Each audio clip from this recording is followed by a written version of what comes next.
देखने वाले हैं प्रजनन संस्थान। क्या देखने वाले हैं? प्रजनन संस्थान। हालांकि हमने पशुओं के बारे में 10 प्रकार के संस्थान पढ़े और आज का यह हमारा अंतिम संस्थान है प्रजनन संस्थान। प्रजनन संस्थान में हम देखने वाले हैं प्रजनन अंग, नर और मादा के, और वो किस तरह से कार्य करते हैं इसके बारे में भी हम देखने वाले हैं। तो चलिए सबसे पहले हम देखते हैं मादा प्रजनन अंग कि मादा के प्रजनन में कौन कौन से अंग भाग लेते हैं या कौन कौन से अंग होते हैं। तो इसको 2 भागों में बांटा गया है। पहला है मुख्य लैंगिक अंग जिसे अंडाशय या ओवरीज कहा जाता है, और दूसरे है सहायक लैंगिक अंग जिसे सेकेंडरी सेक्स ऑर्गन बोला जाता है।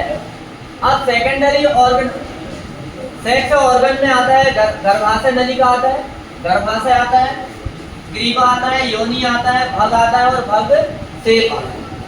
ठीक। अब यहाँ पर ये हमारे सामने डायग्राम है पशुओं में प्रजनन तंत्र। सबसे पहले हम देखेंगे यहाँ पर जो मादा प्रजनन अंग और ये नर।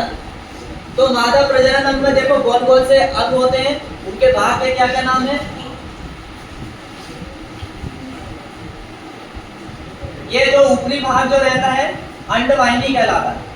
ये साइड वाला जो भाग है गर्भाशय के सींग कहे जाते हैं। ये 2 सींग जैसे आपको दिखाई दे रहे हैं। अंडाशय में 2 सींग होते हैं, कल हमने इसको पढ़ा था। फिर इसके बाद में यहाँ पर अंडाशय है, मतलब अंडा यहाँ पर बनते हैं। ये गर्भाशय का शरीर है, ये पूरा, ये गर्भाशय ग्रीवा है और ये योनि है और ये योनि द्वार है। अब यहाँ पर लिखा है मादा प्रजनन तंत्र के कार्य। मादा प्रजनन तंत्र क्या क्या कार्य करता है?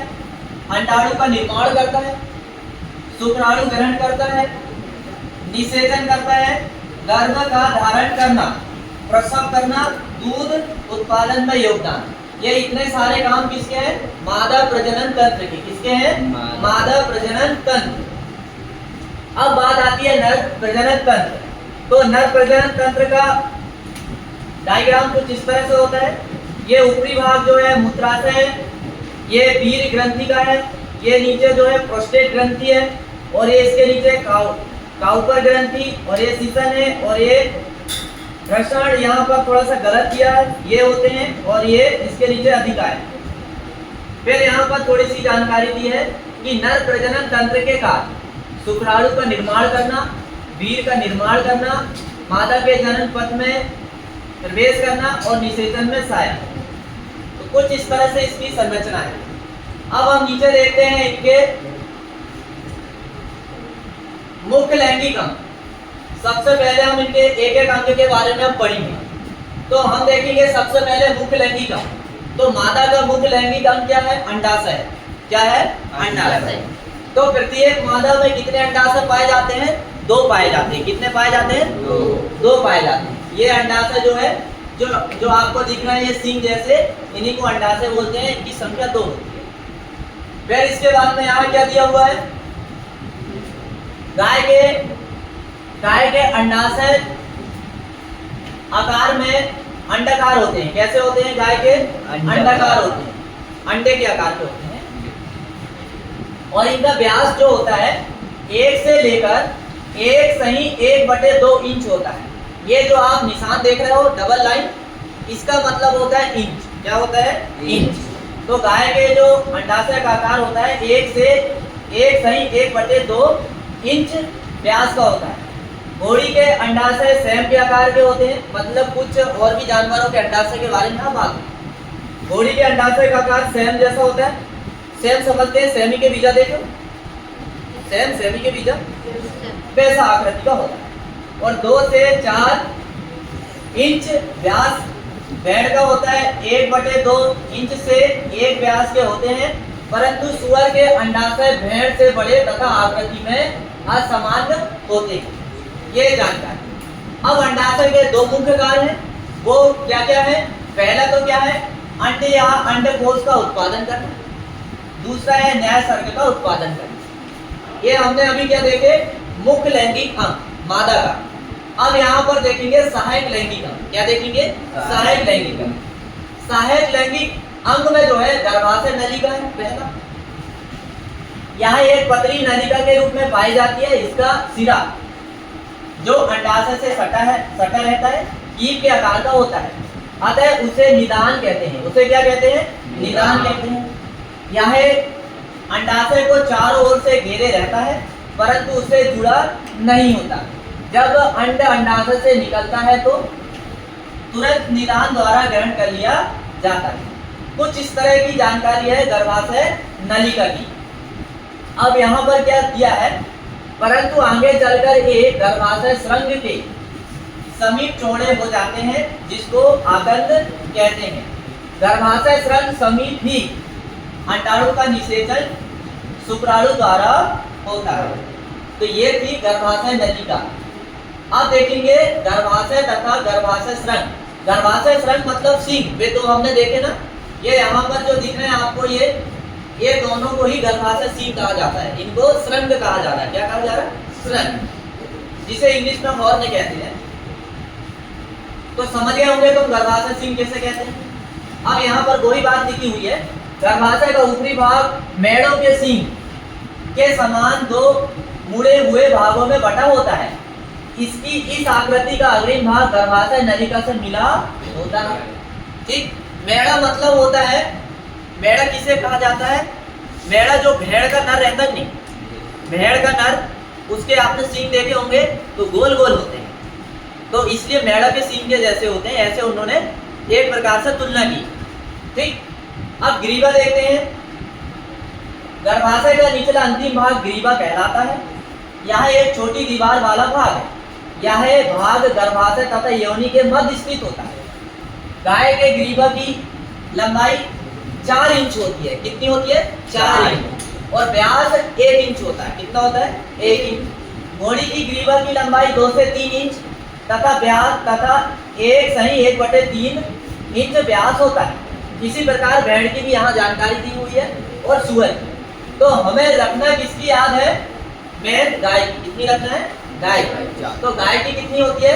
4 इंच लंबाई होती है और जो गोलाई जो होती है, जिसे हम व्यास कह रहे हैं, गोल 1 इंच होता है। कितना होता है? 1। अब हम देखेंगे योनि। ये भी मादा जनन अंग का एक भाग है। ठीक, अब डेयरी पशुओं में योनि की स्थिति प्राय गुदा और प्राशय के नीचे होती है। योनि की श्लेष्म कला पेशी स्तर और बाह्य कंकाल की परतों वाली होती है।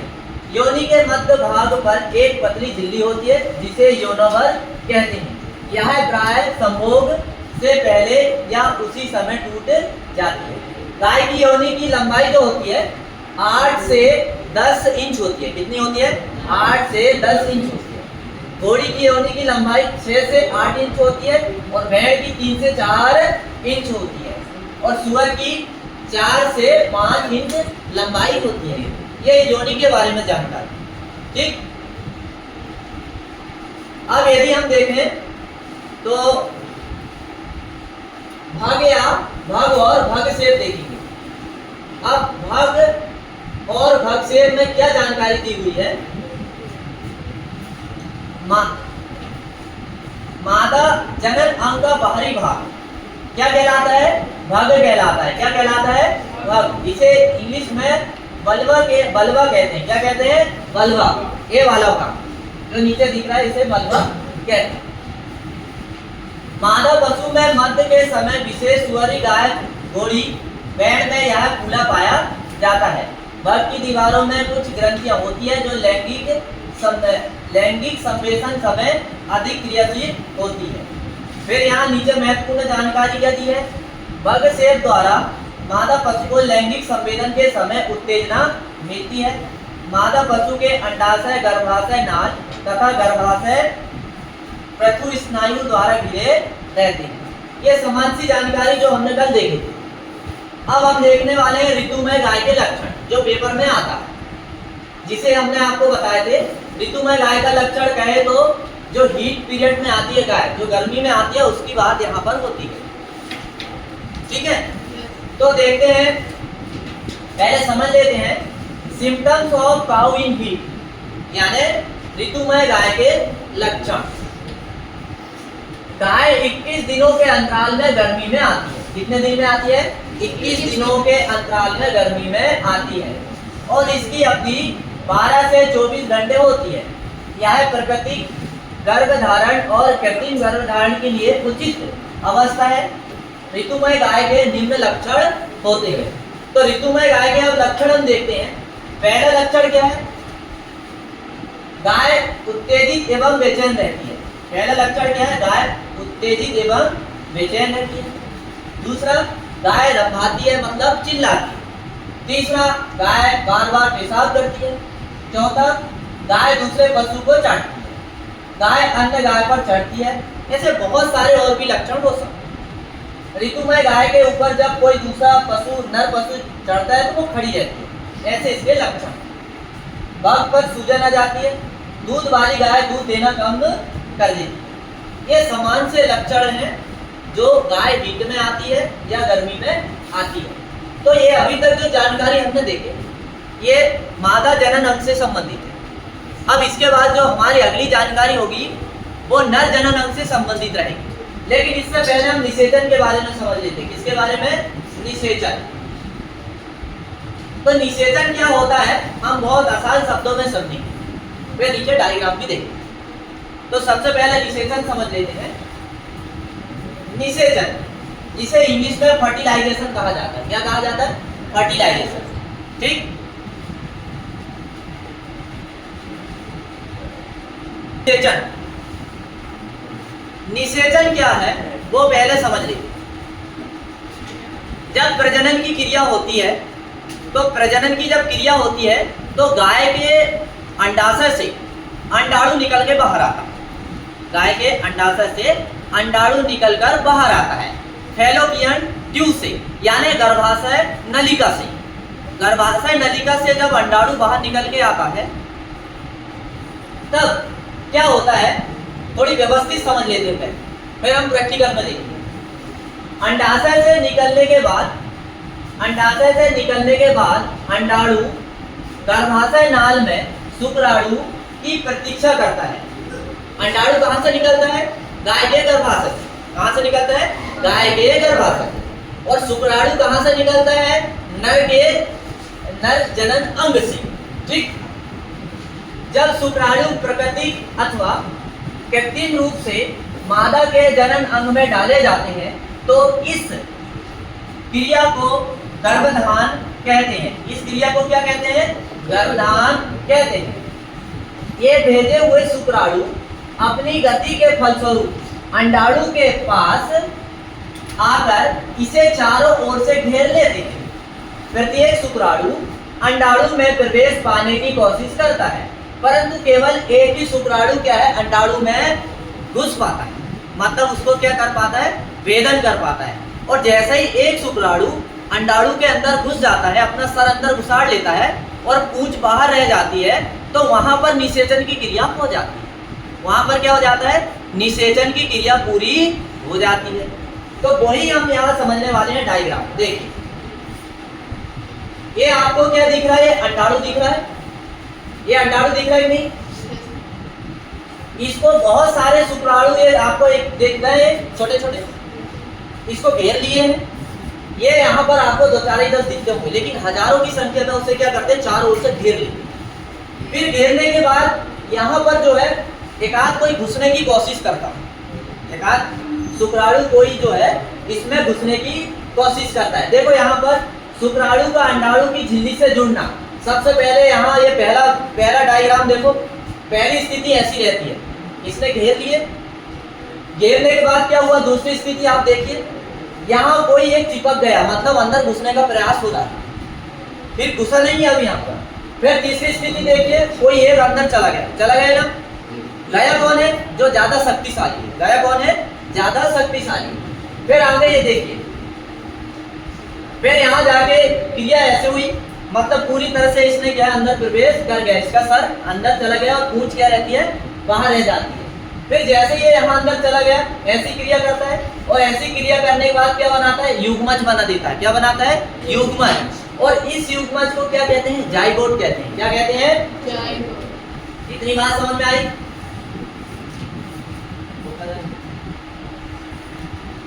तो अभी आपने ये जो क्रिया देखे हो, ये सारी क्रिया को मैंने आपको यहाँ पर पढ़ के बताया था। देखिए ध्यान से सुनिएगा, इसको बहुत इजी परिभाषा है। आप एक बार यदि ठीक से समझ लेते हैं तो आपको लिखने में कभी भी कोई समस्या नहीं होने वाली, क्योंकि ये पेपर में ये प्रश्न आता है और सीधा पूछता है कि निषेचन किसे कहते हैं, बताइए। तो फिर से समझिए, अभी मैंने जो डायग्राम दिखाया आपको वो सेम ये पूरा लिखा है उसका, जो मैंने आपको यहाँ पर जो विवरण आपको दिया था वही सेम यहाँ पर लिखा हुआ है। देखिए लिखा क्या है, अंडाशय से निकलने के बाद, अंडाशय से निकलने के बाद अंडाणु गर्भाशय नाल में शुक्राणु की प्रतीक्षा करता है। किसकी प्रतीक्षा करता है? शुक्राणु की प्रतीक्षा करता है। जब शुक्राणु प्राकृतिक अथवा कृत्रिम रूप से मादा के जनन अंग में डाले जाते हैं तो इस क्रिया को गर्भधान कहते हैं। क्या कहते हैं इस क्रिया को? गर्भधान कहते हैं। ये भेजे हुए शुक्राणु अपनी गति के फलस्वरूप अंडाणु के पास आकर इसे चारों ओर से घेर लेते हैं।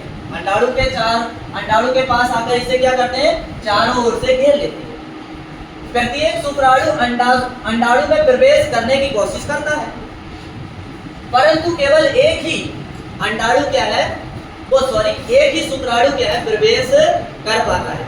जैसे ही अंडाणु में एक शुक्राणु प्रवेश कर गया तो फिर क्या बनता है? जाइगोट। और जैसे ही जाइगोट बना और बच्चा बनने की प्रक्रिया चालू हो जाती है। इस तरह से निषेचन की क्रिया क्या रहती है? पूरी सफल होती है।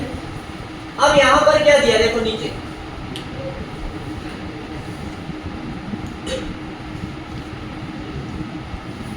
यहाँ पर दिया है नर जननम। क्या दिया है? नर जननम। यहाँ पर थोड़ा सा मिस हो गया, एक पेज छूट गया। यहाँ पर यहाँ से क्या स्टार्ट होता है? नर जनन। क्या होता है? नर जनन अंग। वो ना यहाँ से थोड़ा मिस, यहाँ से एक पेज मिस हो गया। तो वो क्या मिस हुआ है मैं आपको समझा देता हूँ। यहाँ से स्टार्ट हुए नर जनन अंग। तो नर जनन अंगों को भी दो भागों में बांटा गया है। मुख्य लैंगिक अंग अंडाशय और सहायक लैंगिक अंग में बहुत सारे। ठीक है, अब यहाँ पर सहायक लैंगिक अंग के कार्य देखेंगे। क्या देखेंगे?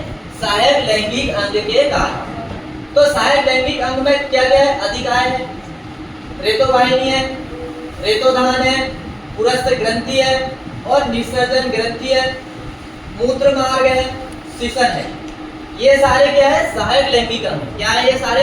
सहायक लैंगिक। तो हम इनके बारे में पहले भी बहुत अच्छे से समझ चुके हैं ना, इनको कैसे कार्य करती है। तो आज हमारे ये खत्म हो जाता है नर जनन तंत्र,